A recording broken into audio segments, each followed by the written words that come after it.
Welcome to Living as Love with Jared. This is our 10th episode in our podcast series on awakening. Each month we bring you a different topic on all things related to awakening consciousness. I'm joined by Jared Franks, teacher and mentor for the Leela School of Awakening. Hi, Jared. Hi, Sophia.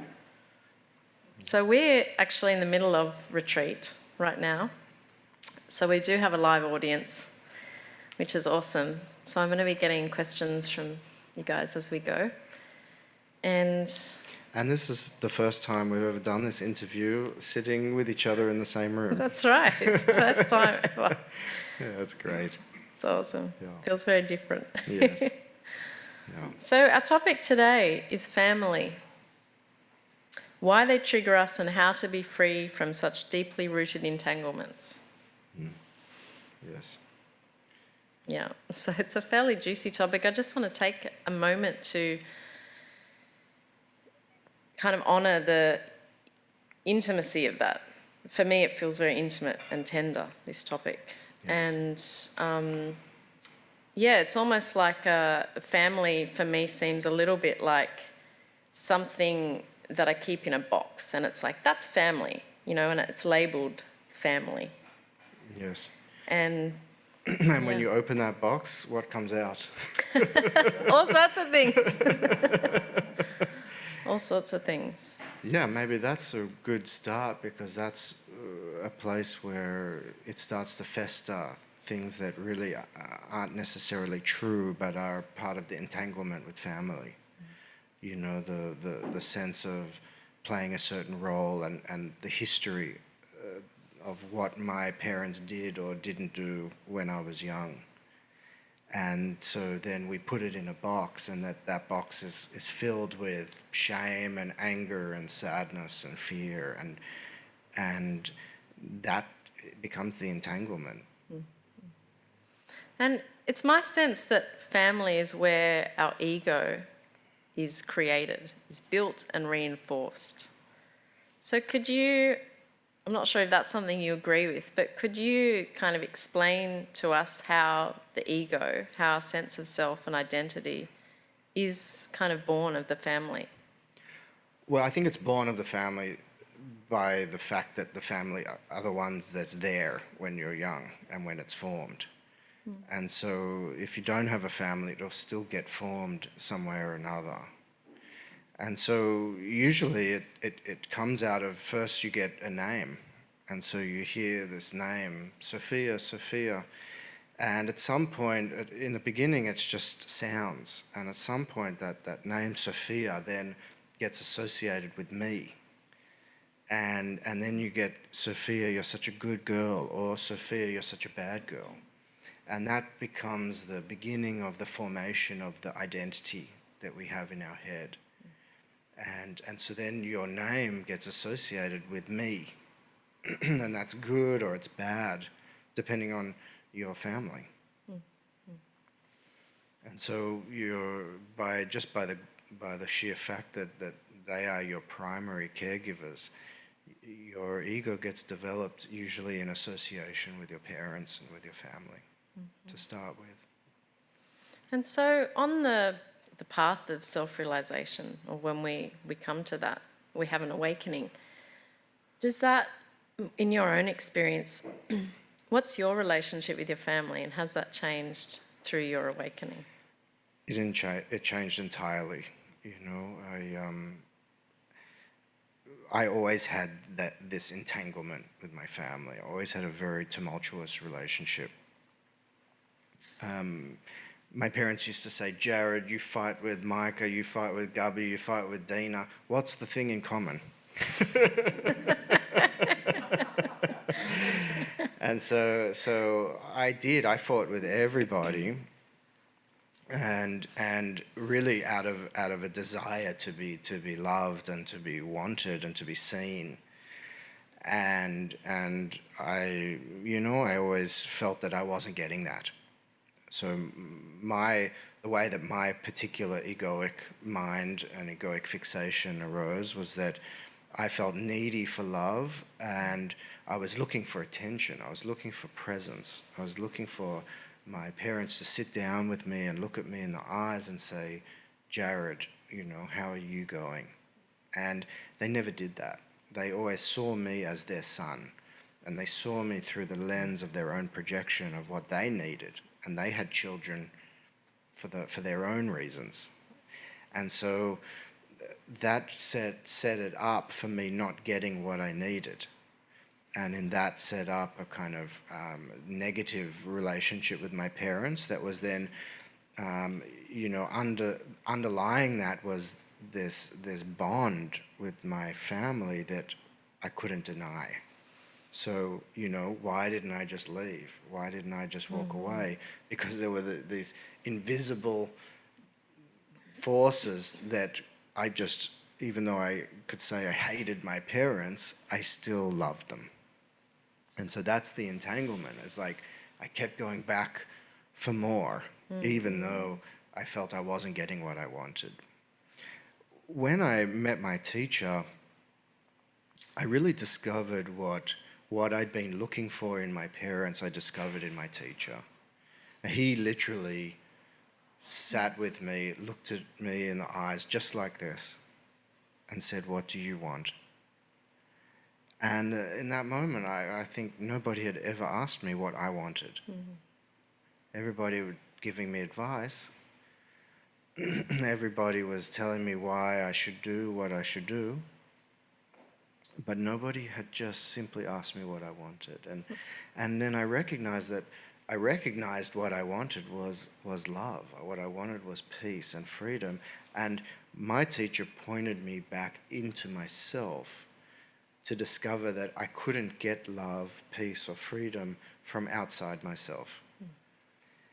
And I recognized the truth of that. And in that, I became free from my own neediness.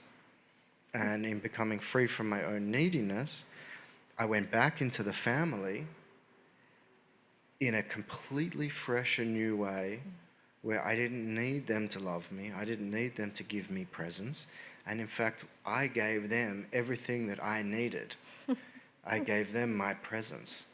I asked them, "What do you want? What do you need?" And suddenly, I saw something different. I didn't see my parents, my brother, my sisters.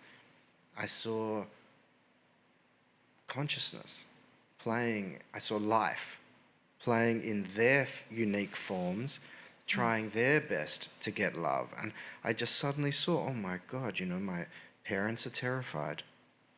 I didn't know that. And when I saw that there was terror there, I recognized, oh, that's where all their projection comes from. That's where their neurotic worrying about me was just coming from their own fear of life and fear of death. Yes. And it had nothing to do with me. And so it totally flipped my relationship. And so I was lucky enough to actually be living at home with my parents when I met my teacher, shortly thereafter. And so there's an old expression, if you think you're enlightened, spend some time with your parents. Yeah. I was living with them. Perfect. And it really was perfect because I got all the tests. I, found myself getting angry, found myself feeling sad. But then I had moments of bliss, and I started to settle into this openness where it's like I walked away internally from the role of son, and I walked away internally from needing parents. And then I didn't literally walk away. I stayed in there, and I showed up as a free agent in the midst of the family. And that changed everything. I started doing sessions with my sister and my parents, and they started to come to me for advice and come to me to talk. And it completely shifted everything. So beautiful. And you can't fake that. Definitely not. Because if you're trying to, I know I've done this one, really trying to kind of go into the family and give love and give this unconditional, but it wasn't, not really from my own experience of freedom. And so they know it. Well, I have a great story about that because, of course, I did that. It's very natural. And in the beginning, I discovered this teaching of freedom and truth, and I discovered it for myself. And then I thought, okay, everybody needs to know about this. And of course, my parents were one of the first victims of that. And I had said to my mother once before, I said, you can't teach it, you can only be it. And some months later, maybe 6 months later, I'm lecturing my mother about how that's fear she's feeling, and under the fear is this, and she should stop projecting onto me. And it built and built until she turned around and said, Jared, stop teaching it, just be it. She gave me my own words back to me. And I stopped. And I was like, oh my God. And I said, you're absolutely right. And I know from that moment I stopped ever telling my parents anything about anything. And from that moment, I actually freed them of my need for them to be awake or for them to be anything other than what they already are. And it was, of course, after that they came to me. And that's, the beautiful irony of this whole thing. It's amazing. It's so great. And I feel like I said in the beginning, that this box that I labelled family. And it's like I can feel that opening just by airing the topic, And it really is like setting them free and setting myself free because they're just people, Yes. And I think that's part of the trap and the entanglement is that we see them, we have this label of family and then they have the label son, daughter, and they see us in a certain way. And we don't want to be seen in that way because as we start discovering ourselves and the truth of who we are, we realise that we're not that. Yes. Well, we're more than that. We're more than that. Yes. We're more than that. Yes, so the roles can still be there, but we're not limited to the role. We're not limited to any idea. And so even family is an idea. And so there is a bond that happens. There are limbic bonds that happen between parents and child. And you see elephants have the largest limbic brain of the mammals, and they travel in groups of like generations. So there'll be the great-grandparents all the way down to the grandchildren. And then when one of them dies, they mourn them. And they go back year after year to the same place. And so that's the limbic bond. So we don't have to fight that. You don't have to like turn your back on your family and go to India, into the Himalayas, and you don't need to do that. The bond, there's no problem with having a limbic bond with your family, to love them, even though they're completely crazy. Which I can say generally because we're all crazy. And so every family is crazy in our own way. And I promise you, I've got great stories that I probably can't say in a recording that can demonstrate how crazy I am and how crazy my family is.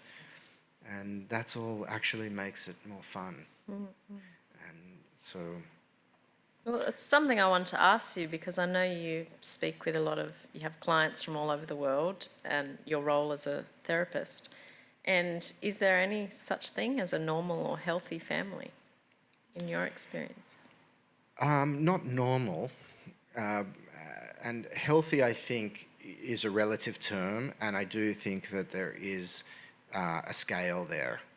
And you see that there's something called attachment theory, and it's all about how you developed a certain attachment based on your parents when you were young. And I'm definitely not versed well in that area. I just only know a little bit. But I can see how that works. I can see how when a child doesn't get essential safety, essential love, essential care, as a child, it fractures their egoic sense of self, so that then for the rest of their life they're looking for that safety or they're terrified. And then they end up needing to go to a therapist to become whole again, to discover their essential wholeness. And so a lot of the work we do in the Leela School is ego strengthening. And because we find, we also do ego transcendence, but it's very hard to transcend an ego that is fractured into 1,000 pieces. And so to find love that you didn't get from your parents, it can be so healing.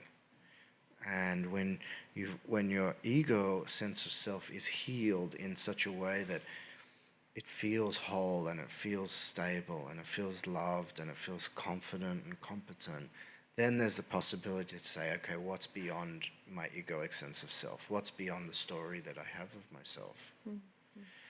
And so I do see that there are relatively more healthy families than others, definitely.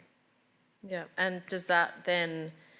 Sometimes I've felt, because I come from a fairly dysfunctional family, there's pretty strong mental illness and, poverty, and it hasn't... Family, for me, is, researching a little bit this topic. Didn't so much research this one, it was more, it's all here, But I was looking for just an image to put on our Facebook post of family, and the internet kept giving me all these quotes of, family is where life begins and love never ends, and all these sort of things. And I do deeply love my family. There's a lot of love there, but there's also a lot of trauma, and there's a lot of other stuff. Yes. And so that's the entanglement. That's the entanglement. Yes, because the possibility is for you to meet your trauma, what you didn't get, what they gave you that you didn't want, and to actually learn from it to the degree that you can heal your own woundings, emotional limbic woundings.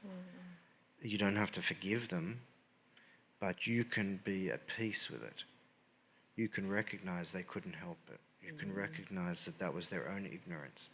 You can recognize as a child you didn't have the resources you needed to figure out what was going on. Sometimes even just to... I actually did some work with someone last night, and it was around the father, and what they came to was just to be able to see and understand what the father what was going through his head when he did that. Just the understanding, even though it was still not good, to have the understanding led to deep healing. To see that it wasn't my fault. And then you're like, oh, okay, it's, my father was just completely selfish and stuck in his own head and terrified and whatever it is. Just knowing that you can be finished with that and get to a place where your family is no longer a trigger. And I know that because my family was maybe my biggest trigger, and now is not a trigger at all. It's more like an anchor of love, my family now. Because they're all crazy, but they're really loving. And we had a major kind of family test, and we all came together, and it was beautiful and loving. And so I know the possibility. I think what I was going to say there was that sometimes I've thought of it as an unfair advantage for perhaps myself, compared with other people who may have a healthier sense of the healthy ego, basically, because they grew up in an environment where they weren't living in fear the whole time, or Yes, it's true. Like on some level, let's say on survivability, let's say success within society. Yes, you have other people have an unfair advantage if they had a healthy upbringing. On that level, in how you then can succeed in the society, in the world. Yes, but it's also led you to awakening. Well, that's what I wanted to say. Yeah. So. And that's the mystery, I think, of awakening, because I had one of those so-called healthier upbringings. My parents stayed together. There was no physical violence, no sexual abuse, no major issues at all. We had money, we had food. There was just a general neuroticism that covered everything. And my parents were always worried about me. And that led to me feeling like I was worried about myself. How am I going to survive? If my own mother is terrified of my survival, then maybe there's something to be worried about. And so I ended up, even with that lifestyle, very, very nurturing on some level, I ended up with severe depression and anxiety. And it was an existential anxiety, an existential depression, so that launched me to awakening. And I still needed some ego strengthening, but maybe less than others. But I got some ego strengthening, and then I was ready to go all the way. And so getting to awakening, I see all kinds. I see people with the most horrific upbringing you can ever imagine. And I can tell you, in the last 3 weeks, I've heard some of the most intense stories I've ever heard. And then you hear of people who, like the Buddha, who was a prince, and he had everything you could ever imagine, and it wasn't enough for him. Still, there was some sense that this is not true fulfillment, and he had to leave the palace, and he had to go and find out the truth, and he had to discover. So The family is not an excuse. well, Whether we've had a healthy, functional family or a dysfunctional, unhealthy family dynamic, they're not roadblocks for... ultimately, no. It can be initially in terms of survivability in the world, and you might have to get support. You might have to learn the skills that your parents didn't give you. And so I would recommend finding a mentor, finding someone who is stable, who is happy and successful, relatively successful in the world, and go and ask them to mentor you and learn the skills that you didn't learn from your parents. And then when it comes to awakening, there's no roadblocks at all, because how can there be a roadblock to the truth of who you are? Everything's pointing to that. Maybe it's even an advantage to have some struggle in your life. I do see that. There are people with very happy, successful lifestyles and very comforting families that give you everything you want. And I see that they don't ever leave the family, and they don't ever leave their own idea of who they are and what's real and what's true. I see that all the time. And so in my experience, what you mentioned before, something around, being with our family, I do find a great understanding that they really did their best, and they are doing their best.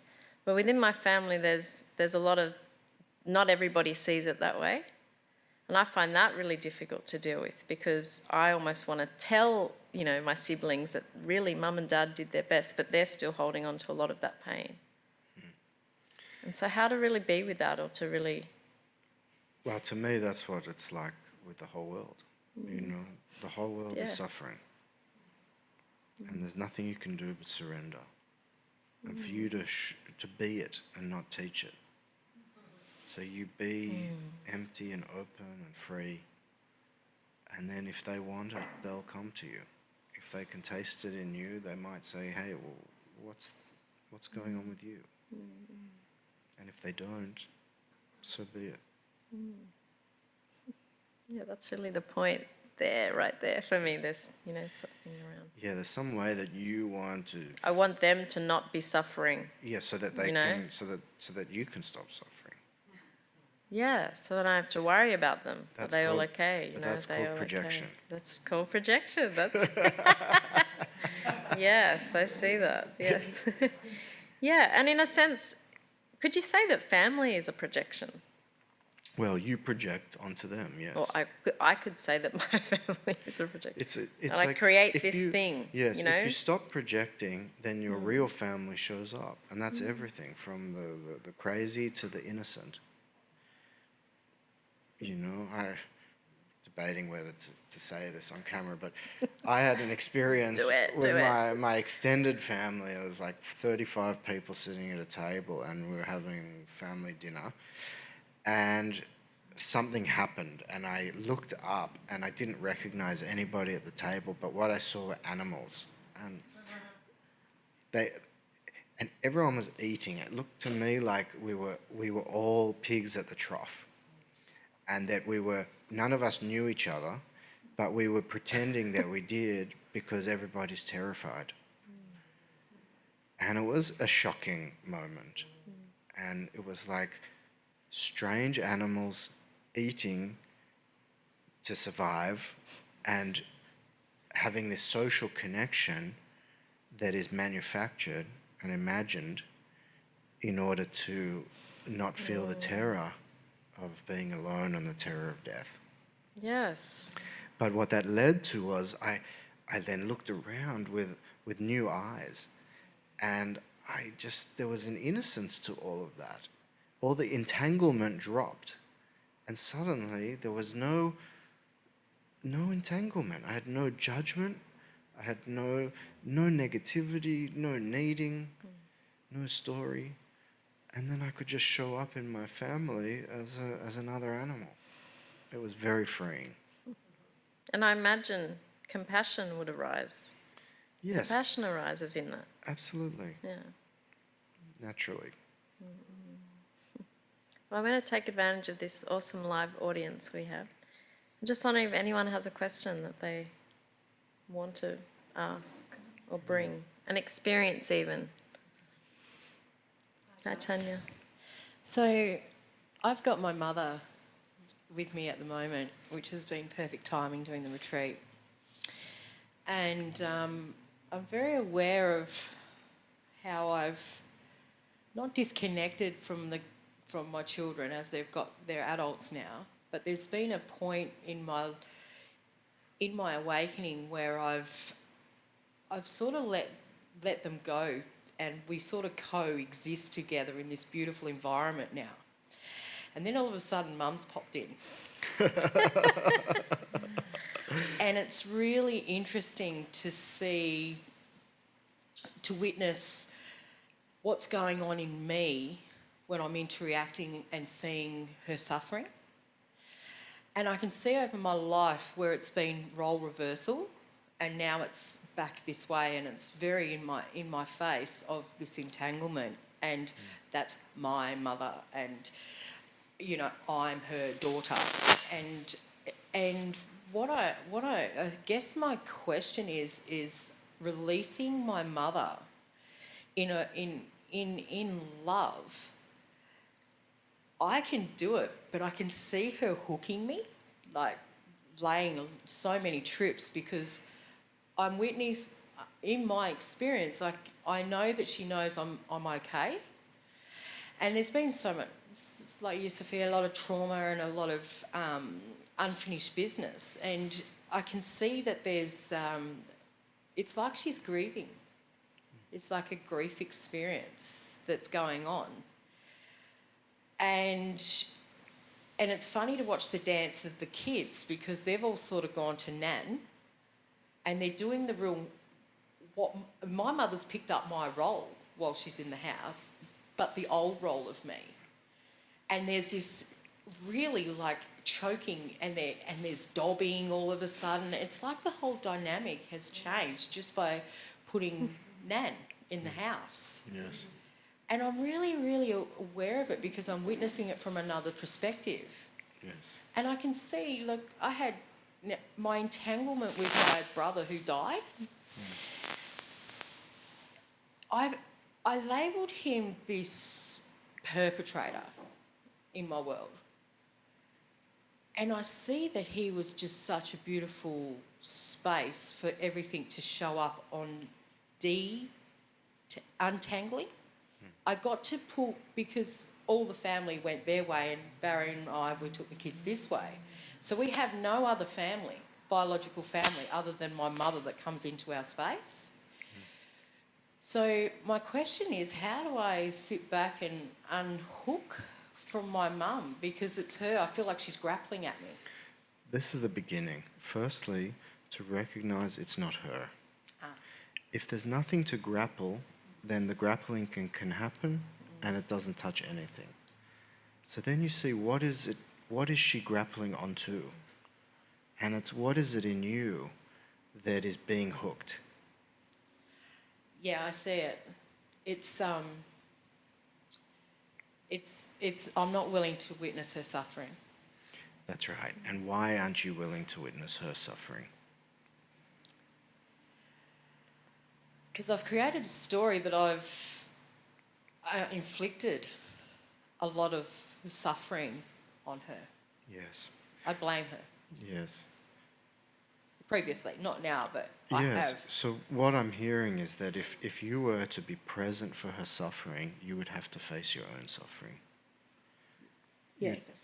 You have to face the pain that you've caused. And so that's the way home. Because that's the ending of the entanglement. Thank you. Yes. Thanks, Tanya.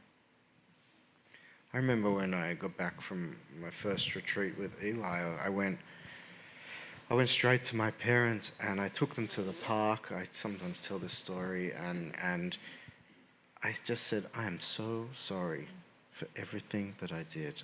I just realized what a little shit I was. And I could just see that the lens I was looking through was they don't love me unless I perform, unless I prove myself, unless I'm successful, then they love me. If I fail, they don't love me. And I was so angry at them for that, only to discover that I was the one looking at them through that lens, and that I didn't love myself unless I was successful. And so I was causing all of this suffering on them by projecting my own thing onto them. And I said, I'm so sorry. Yeah. And I didn't need them to apologize to me because I had finished where I was. Yes, you're no longer going there Yeah. for that. And because- it wasn't about the apology either. It was the recognition that came before the apology. I don't say to anybody, you need to apologize for anything necessarily. It's the recognition of that this was actually me. It was all my projection. And I was causing the suffering. And so then you see, my parents, I realized my parents are going to suffer the way that they suffer. And if I'm around them, I'm going to have to witness that. And that I recognize that I could stop the suffering where I am and then be so empty and so open that there's space for their suffering to be here without me needing to change it or fix it or do anything about it. And that's liberating for everyone involved. Yes. Yes. And is there times, Jared, where it is important to walk away? Where Yes. that's it? Well, it's for each individual person to recognize what's true for them. I remember for me, it's just maybe sounds like a trite example, but it was big for me, was that, we had these family Friday night dinners and it was like law, like you couldn't just not go. It's like there was so much guilt associated. If you didn't go, you were sort of interrogated in a way. It's like, well, where are you going? What are you doing? Maybe if you had a major thing on, you could go to that. And if you're on holidays, you could go. So different to my family. And so I remember I was at my friend's farm and just enjoying being in the country, being a Sydney person. I really needed this time in the countryside, just really nourishing being in nature. And I was meant to drive home on the Friday to get home in time for Friday night dinner. And I could feel the stuff going on inside me. I don't want to go home, but then, then my parents will get me in trouble and they won't love me. And I'm in my 20s, by the way. And I remember it hit me. It's like, what am I doing? I'm an adult and it's not what I think it is. And it's not what they think it is. And I called my mum and I said, Mum, I love you. I'm not coming to dinner, but it doesn't mean anything. It doesn't mean I don't love you. It doesn't mean there's a problem. and it doesn't mean anything's happening. I'm just not coming to dinner. And she had a moment and where I could feel she was shocked, and then she said, okay. And that broke something in my relationship with my mother, and just internally for me, that I no longer needed to be run by guilt, or that I should, or I have a responsibility or a duty to my family. I'm free. And we're all free in relationship. We think we have an obligation, and you don't. Loyalty. You don't have an obligation. And your kids don't have an obligation to you, and your grandparents don't have an obligation to you. It really is like free agents that choose to be together. Because why not? And there is some limbic bonding going on underneath that you could say you don't choose. But even then you have a choice to stand in the face of any limbic bond and go in the opposite direction. I know my teacher, Eli, he left. He left the family. And that was essential for him on his path. For good. Yes, he left them for good. I mean, I think, he still has had a relationship with his brother, and I don't know, I can't talk to that, but yes, he left. He walked away. And it was a different time, and it was a very different circumstance than mine. Yeah, it's very personal. Yes. I think that And decision. if I tried to leave, it would be me imitating my teacher to be like him, and thinking that I have to leave in order to be free. But you don't have to do anything in order to be free, because you're already free. And so then after you recognize the truth of your own freedom, and then decide, am I going to stay with my family or not? And it's like, I'm with my family, but now I travel so much, I don't see them very much anymore. We message, and it's beautiful. There's no animosity, there's no guilt. There's just, I miss you. And it's beautiful. It's really like with anything, with all of the topics that we do, or really any topic that we could talk about, it's like really turning the attention back to me. Yes. Yes. Back to me, and then find out who me is. And what you might find is that you might find a story of me that's got your parents are involved as characters in the story of me. And then if you really try to find the me that is behind the story, you can't find anything at all. And then if you're open to this nothing that you find, you might find I am nothing. And when you really recognize that this nothing is actually life, this nothing is really everything, then there's a recognition I am everything. I am life. Then you go back to the family like that. It's such a beautiful invitation. Yeah. Yeah, and it's pertinent because we're doing this live, and we're halfway or more than halfway in a retreat. And I guess I would like to take a moment. We've got this beautiful audience just to really, I remember, I think it was a retreat with Eli where it was at the beginning of the retreat. He asked us to welcome all my relations. And I just would like to do that now. Yes. So if you're listening at home, or if you're live here with us, just to take a moment to welcome all my relations. Yes, this is really standing for truth in the midst of generational suffering, and to not push them out and deny them and reject them, but to invite them into this truth of being. And you can end the suffering where you are. And so you wake up for all your relations. You be the one. You don't wait for them to be the one. You be the one. Yes. Oh, thank you. Beautiful. Yes.